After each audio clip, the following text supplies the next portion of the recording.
home and before we test, please. Is it true? Is it fair to all concerned? Will it build goodwill and better friendships? Will it be beneficial to all concerned? Please join me in please. I Pledge allegiance to the flag of the United States of America and to the republic for which it stands, one nation under God, indivisible, with liberty and justice for all. Let us pray. Oh God of grace and love, we give you thanks for this day, and we thank you for all of your blessings toward us. We thank you for the freedom to gather together today and to worship you and to celebrate service. And Lord, we pray for those that are defending our freedom today. We pray that you would give them your peace and that you would watch over them as they serve this country. And now, Lord, we pray your blessings upon this club, upon its service of ourselves, and upon all that you challenge us with today. Now bless this food for the nourishment of our bodies and our bodies in thy service. In Christ's name. Amen. Excuse me, Jim Heffer brought our program today, and we'll turn it over to Jim. Thank you, Dick. Well, I'm extremely pleased to introduce today Colonel James Patton Totten. He's a retired colonel, and with the name Patton, there's no doubt that there's a distinguished lineage, but notwithstanding his lineage, he covers the ground he stands on. He graduated from VMI, which is sort of, I guess, a family tradition with the Pattons. Also the school from which I think Stonewall Jackson left for Bull Run. He sort of lays some of us to shame that have been in the military. He's an infantry officer, graduate of Ranger and Airborne schools. That means something to some of us that have sort of spent a little time there. Graduate of a U.S. Armor Officer Advanced course, also Commanding General Staff College at Leavenworth. He served in the Army actively from 1969 to 1983. Then he went into the reserves and served in the reserves from 1983 to 1992. And he retired as an Army, a colonel in the Army Reserve in 1992. So actually he served during the period from the Vietnam days all the way through the Desert Shield days. He doesn't rest completely upon his laurels in the service, but they are distinguished. He got the Vietnamese Cross of Gallantry with Palm, the Combat Infantry Badge, the Meritorious Service Medal with 2 oak leaf clusters, Bronze Star with 1 oak leaf cluster, and V device. So he's been under fire. After having left the service, he got involved in the textile industry. Of course, here in Fayetteville, we're no strangers to the textile industry. He moved to Tennessee with the textile industry, and then he sold his interest in a textile firm and retired here in Tennessee in Hendersonville. He's now active with the Patton Museum Foundation at Fort Knox, and he loves to golf, sail, kayak, and ski, so he's pretty much the outdoorsman. And one thing I know he's looking forward to is he's going to help lead a series of seminars in May on the Queen Mary II with some excursions on the continent, so that would be most interesting. I introduce to you today Jamie Totten, Colonel Totten.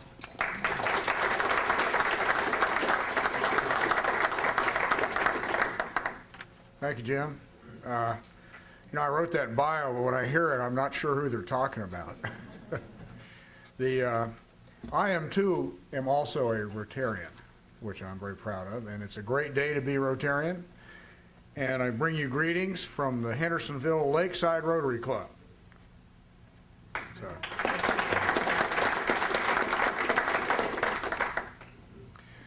Usually when people find out that I'm related to George S. Patton, first thing that happens, they get really confused because there were 5 George S. Pattons. And so I generally refer to them as GSP 1 through 5.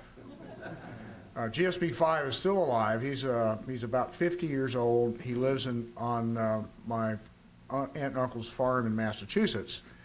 And GSP 4, his father, my uncle, who was Major General George S. Patton, passed away in August.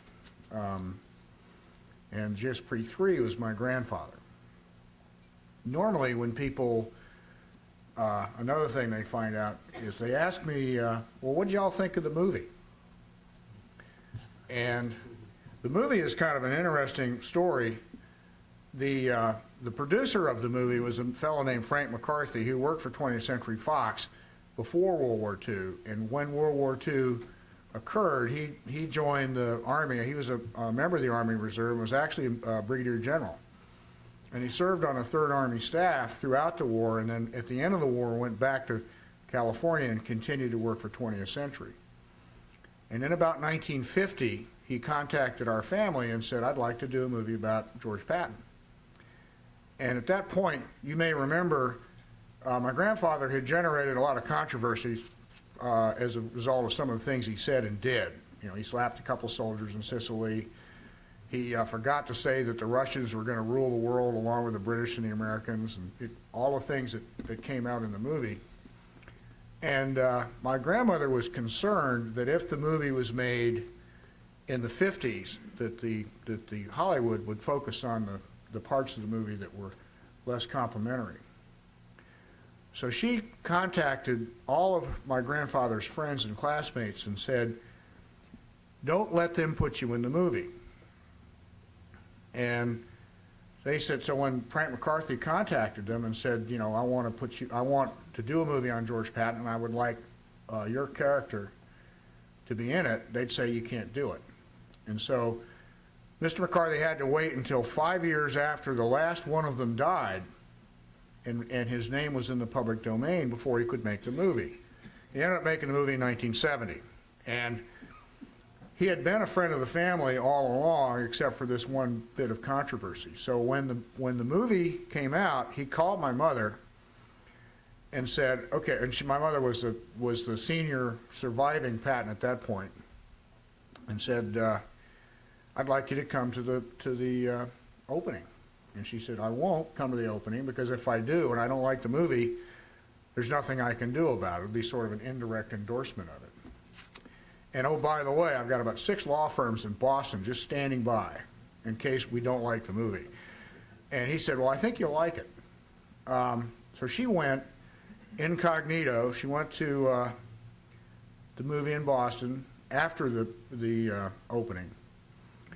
And when she got home, she called the lawyers and said, "You guys can call in the dogs and put out the fire and go home. The movie's good." She was very impressed by the fact that George C. Scott had done such a good job of studying George Patton that, except for his voice, she said, and some of the obvious physical differences, but the character he portrayed was very, very close to being authentic, except for the voice. And she said that George C. Scott had the kind of voice her father would like to have had, and that her father actually had kind of a squeaky voice. And but the movie was very good. And the movie sort of elevated my grandfather to be an icon of the military. And it has made him sort of a household name. I think if it hadn't been for the movie, he probably would just be another general. And one of the funny offshoots of that was that a lot of people think George C. Scott was my grandfather. And I actually got some notes of condolence when he died. So when I moved to Tennessee in 1995, my wife decided to start researching my great-great-grandfather. His name was Benjamin Wilson. Because our family history said that he was from Nashville, and that what we thought about him is he was related or descended from some of the more famous Wilsons in Tennessee. So she started peeling the onion, and she had never gotten involved in genealogy research before, but she started to peel the onion on Benjamin Wilson and discovered that what we thought about him wasn't true. She couldn't find his father. At one point in time, we thought he might have been illegitimate, but we figured that one out. But she also started researching on the internet and all the different websites, all the genealogical websites. How many genealogists do we have here?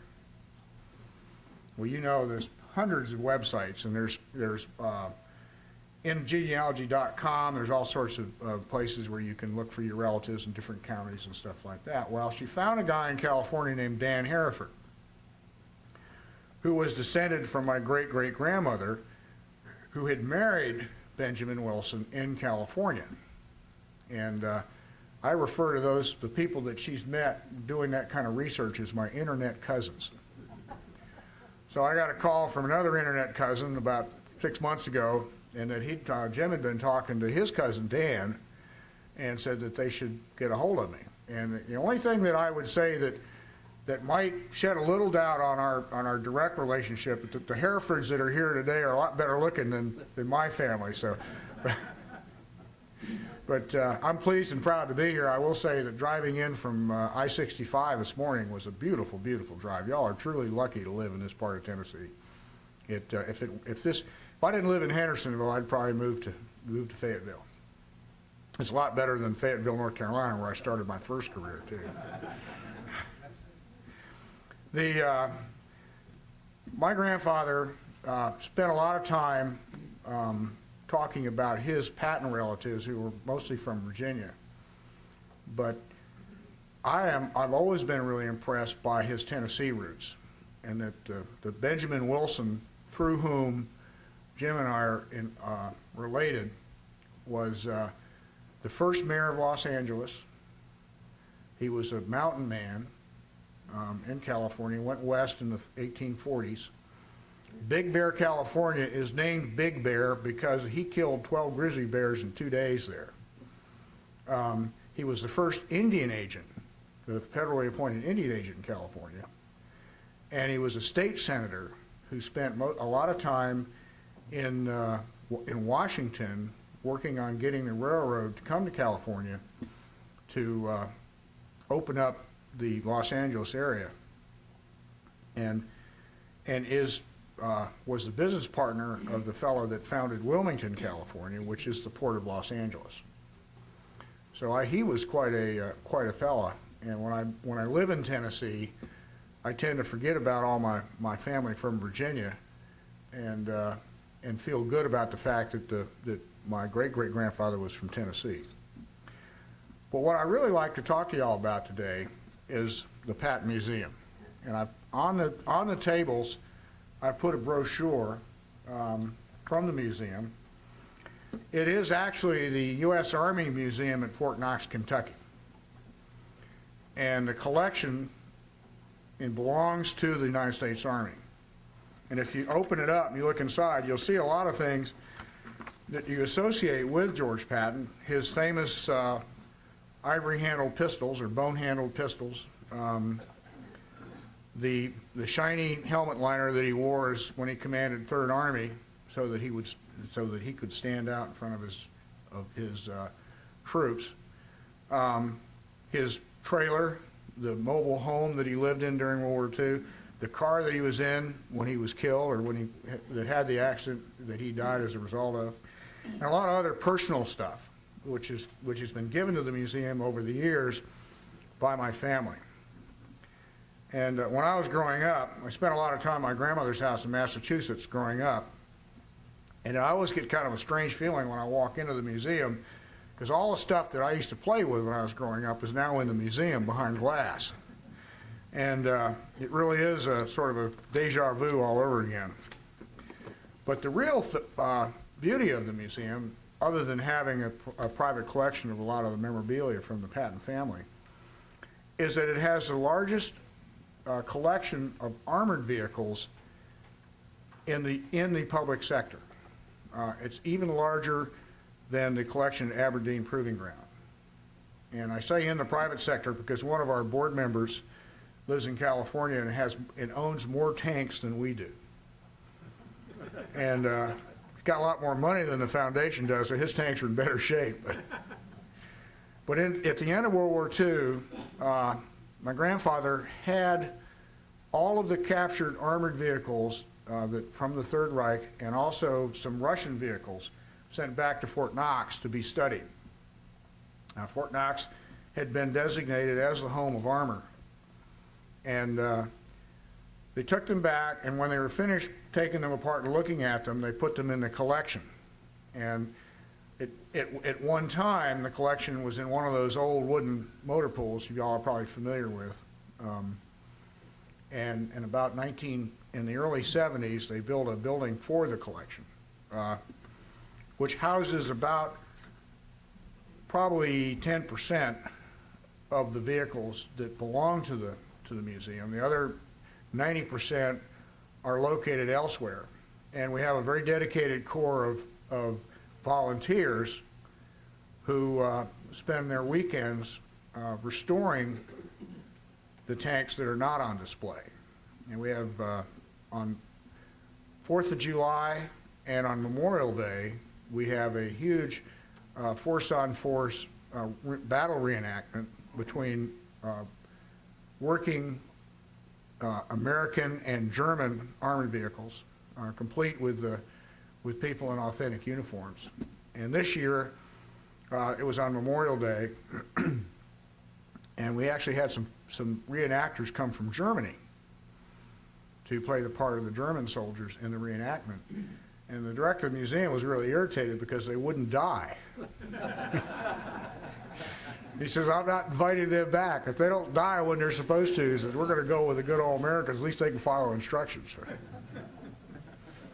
One of the things that we're very proud of is that we have 2 vehicles in the collection that there aren't any more of.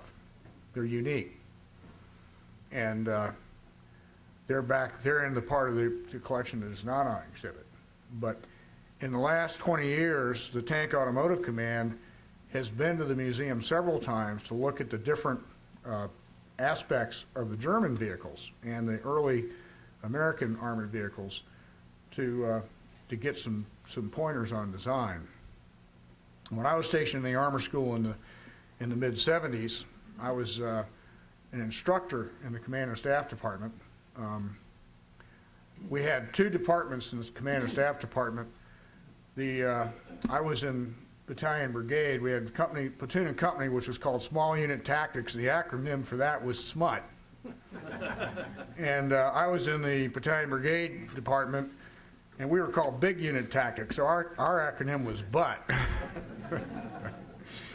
But when I was teaching at Fort Knox, we got a call from the Secretary of the Army's office.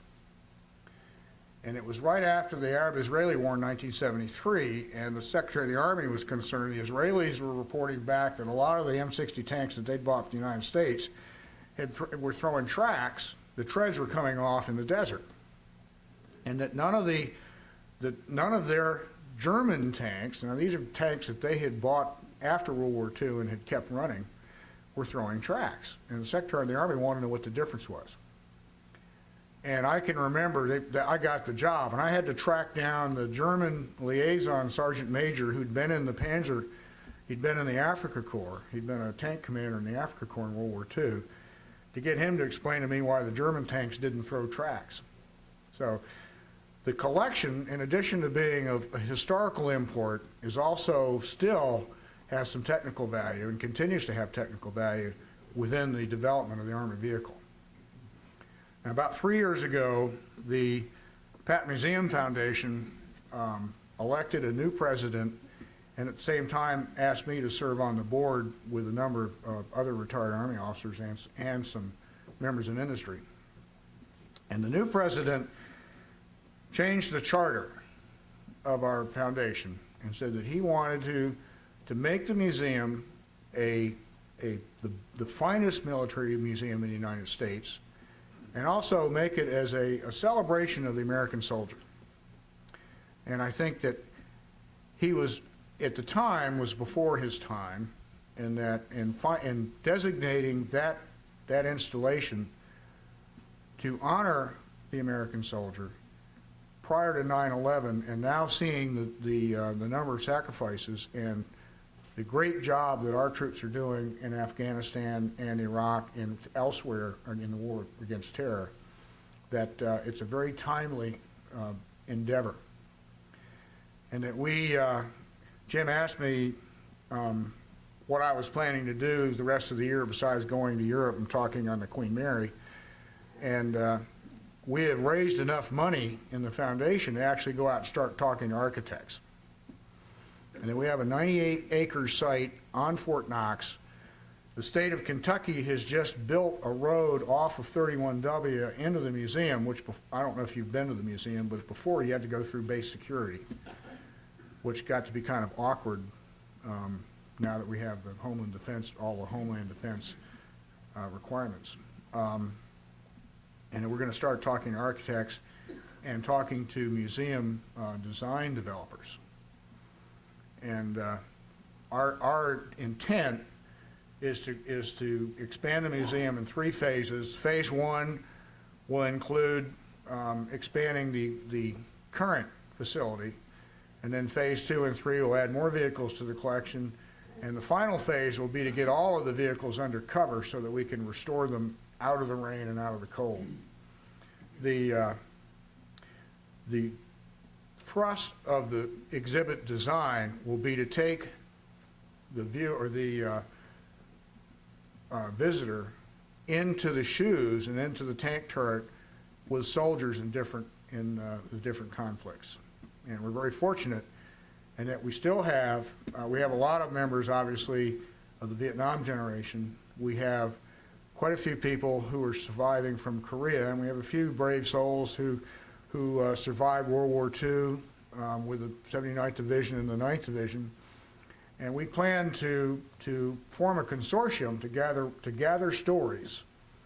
And the theme of the museum will be 100 good stories, beginning with the beginning of armor and then taking it through the present day. And when we were sort of trying to take that into the design phase conceptually, I said, you got to remember now, when we started this, the most recent war was Desert Storm. Since then, we're in the middle of 2 more. We're at war in Afghanistan and we're at war in Iraq. So whatever we do, we need to have the exhibits flexible enough that we can add to them and expand on them. But the purpose of the museum and our vision for the facility will be that it's to honor the brave men and women of the Army, not just in the armored forces, but throughout the combat arms for the great sacrifices that they are making and will continue to make. And those of us who had the opportunity and the privilege to serve with them in the past can only be grateful that they are there for us and that we will be there for them.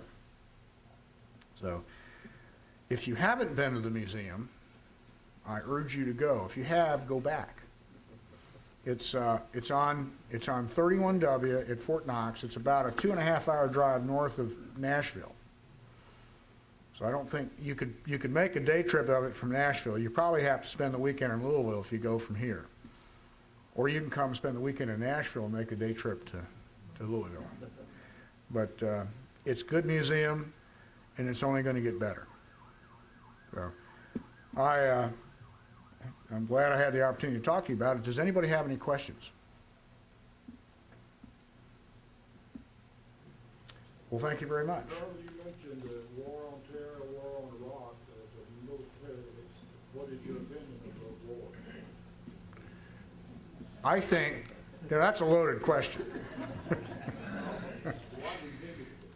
I think that in the year 2000, after 9/11, looking at the situation as existed in Afghanistan, with the Taliban harboring the Al-Qaeda, and with Saddam Hussein in power in Iraq, that the free world found itself in the same situation that Europe found itself in 1938, with Adolf Hitler in power in Nazi Germany, and with demonstrating every intent to expand the sphere of fascism throughout Europe.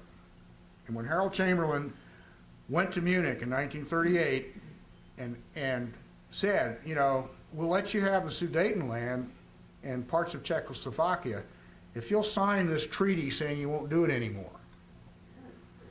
And my personal opinion, and I can only speak for myself, that was the same position we were in with the UN inspectors in Iraq.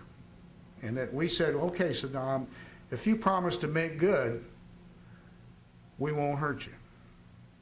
And it didn't work in 1938.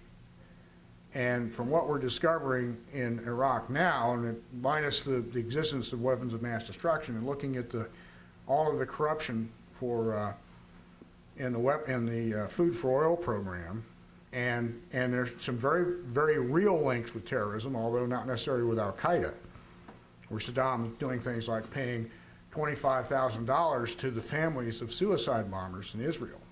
I think we did the right thing. And I think that we need to continue to persevere in Iraq, and that from a realpolitik perspective, the best thing we can have in the Middle East is a democracy in Iraq on the borders of Syria and Iran. And that will do more to diminish the influence of terrorism than anything else we could possibly do. I think, I'm glad you asked the question. I'll pontificate. I think that we have been misled by our media. I think that there are a lot of really good things going on in Iraq. I know there are a lot of really good things going on in Iraq.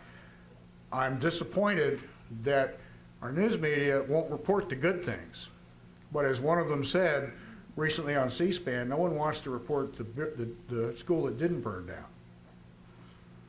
So they'll continue to report the burning schools and not report the good things that our men and women in uniform are doing there. I think the average Iraqi is sick and tired of what's going on with the terrorists, but I also think that in the last 30 years, Saddam either exiled or killed the kinds of men and women that would stand up to the terrorists. And so you have a truly terrorized population. And that if we don't stand up for them, I don't think they're going to stand up for themselves as a result of the attrition over the last 30 years. So, in a nutshell, I think we're doing the right thing, and I hope we continue to do it. To answer your question, how many people in the room did I irritate? Could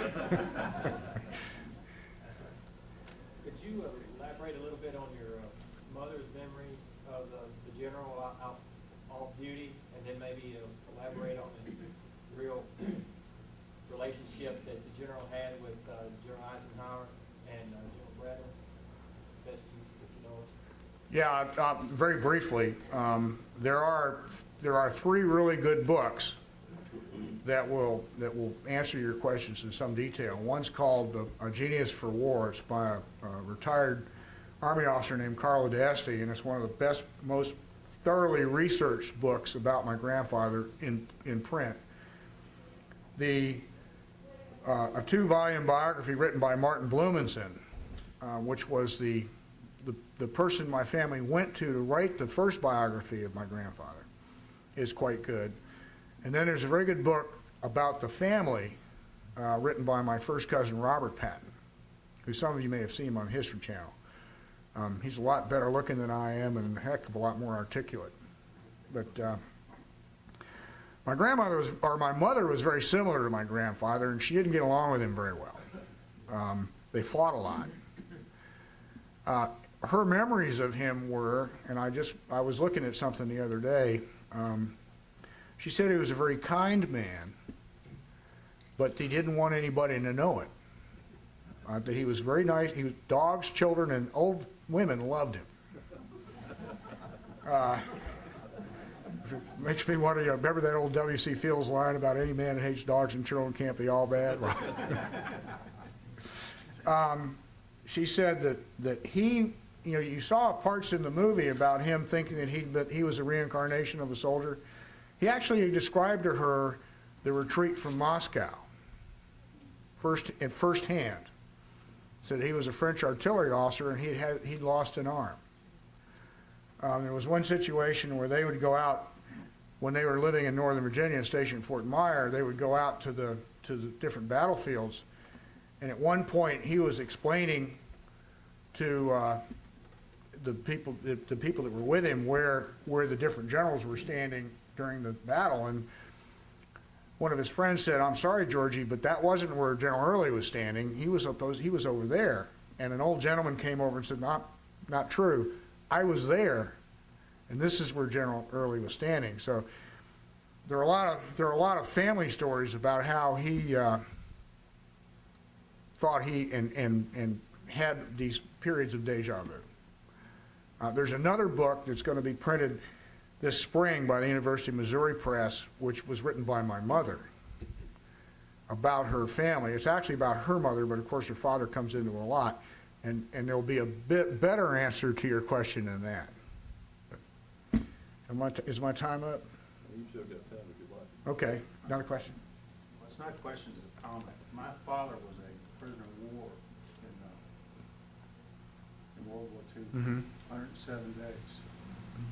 And at certain times, he would talk about it, but most times he wouldn't. But he said that at one point that everyone had just kind of lost hope.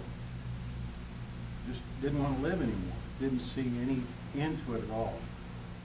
And a rumor went around that General Patton was coming, and everyone's will to live came back again.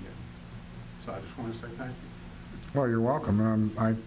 I am grateful. We should all be grateful to not just to my grandfather, but to the brave men in the Third Army who had the kind of spirit that created that response. My father said that he could also scare guards and say your grandfather's name, and he would scare the daylights out of the guards. The German guards? Yeah, and they know your father, your grandfather's name. Well, you know, he after he got into parts of Poland and Germany and found the prisoner of war, not just the prisoner of war camps, but the camps where they'd taken the Jewish prisoners and the death camps. He made the people, the citizens of the neighboring towns go in and bury all the bodies. And they literally had to protect the guards from the inmates. And the inmates would have beaten, would have torn them to pieces, literally torn them to pieces if he hadn't intervened, if the guards hadn't intervened. But so they had reason to be scared. So, When I was a little bitty boy in Newmarket, your grandfather came through Newmarket. I got to see him in his car. this Newmarket, Virginia? Newmarket, Alabama. Okay. And they had a party there for him at Mr. Hickwall's house in Newmarket. And I guess he was 38 or 39 when he was stationed at Camp Forest. Is that right? But, you know, Newmarket, Virginia is I should have known it wasn't Newmarket, it was Newmarket. Newmarket, Alabama, Right. that's a great place. I'm sure. Any other questions or comments? Yes, ma'am. Would you comment on what you think the situation in Iraq is having influence on the stability of the royal family of Saudi Arabia? I'm not really qualified to address that. I think that the most of the royal families in the Middle East are very concerned with terrorism, because one of the stated objectives of Al Qaeda is to overthrow the Saudi royal family. And the Saudis, there's one school of thought that says that the Saudis have been paying them off all these years just to leave them alone. Another school of thought said that once they realized how endangered they really were, they're starting to crack down on the radicals within Saudi Arabia. I'm not sure what effect the situation in Iraq is having on the neighboring countries right now, other than I think several of them are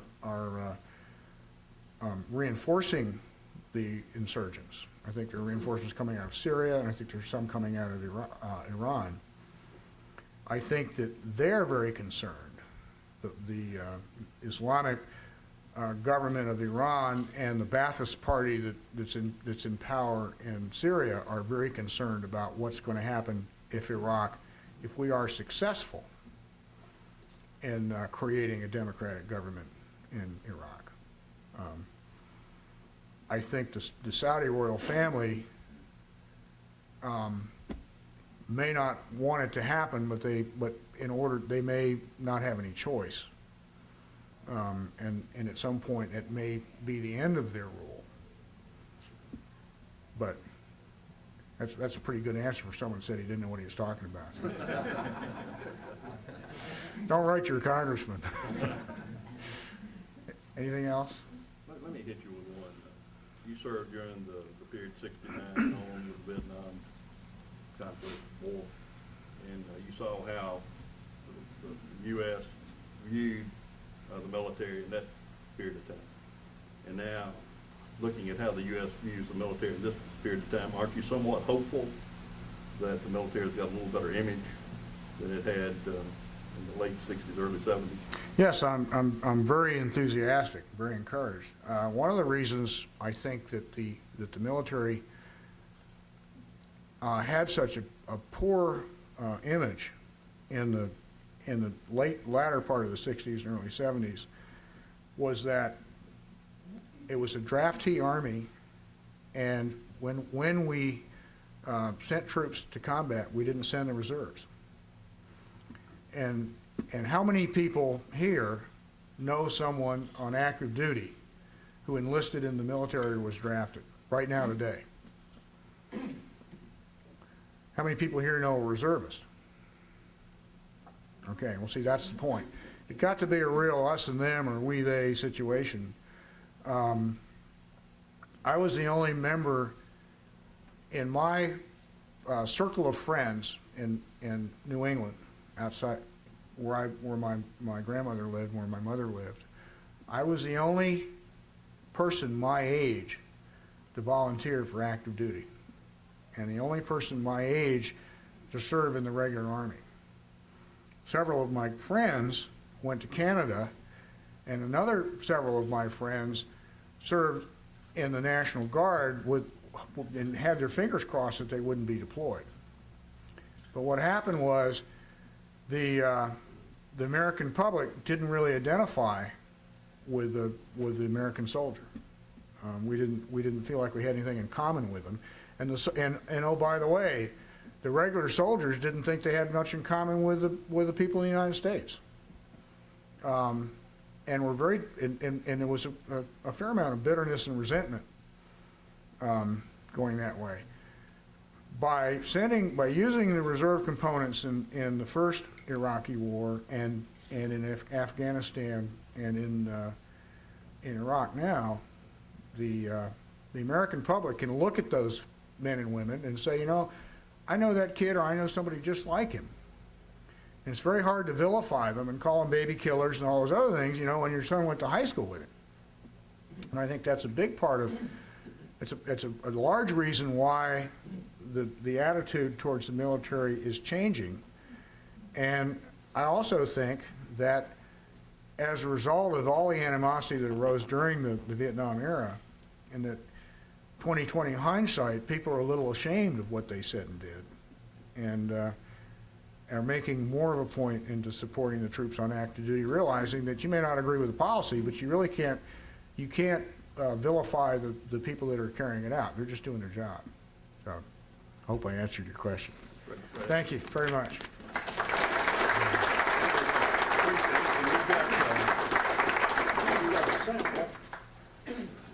Just a little token of our hospitality. Thank you. Appreciation for you making the trip down from Hendersonville today. Thank you very much. These are all the things I eat at home. When I come to these things, I usually eat the fried chicken. Again, all of our guests, we thank you for coming. Hope you'll join us again.